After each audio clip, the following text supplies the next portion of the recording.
Lesson 21 deals with minor 6 chords. So really what we're doing there is we're taking a minor triad, 1 flat 3 5, and we're adding on the 6, so the 6th degree. So let's just look at that structure now. So we have C, up 3 half steps to get an E flat, up 4 half steps to get a G, and then up 2 half steps to get an A. The chord would sound like this.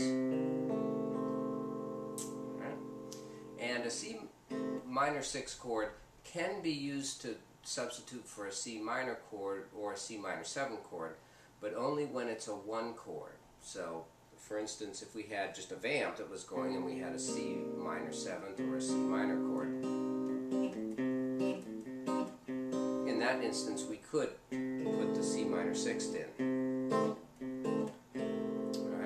Another thing you could do is go back and forth, just like we did with the major 7 and the major 6. You could go between the minor 7 to major 6, minor 7, C minor 7 to C minor 6. It could be cool too.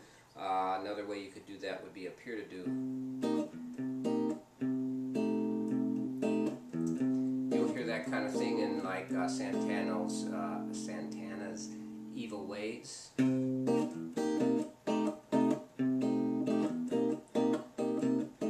You also hear that in a lot of Latin music. They go from a minor 7 to a minor 6 chord.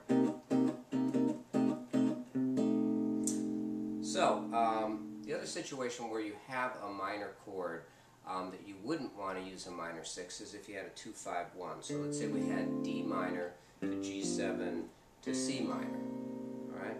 We wouldn't want to put a minor 6th in there because what happens is you can see the 6th degree of D minor is B, which is the 3rd of the G7 chord.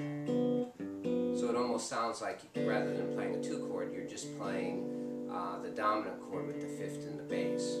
It's not important if you don't catch all this right now, but basically what I'm saying is if you're going to use a minor 6 chord as a replacement chord for a minor or a minor 7 chord, just make sure it's not that the chord's not built on the 2nd degree of the key center that you're in, or make sure it's not the 2 of a 2-5-1.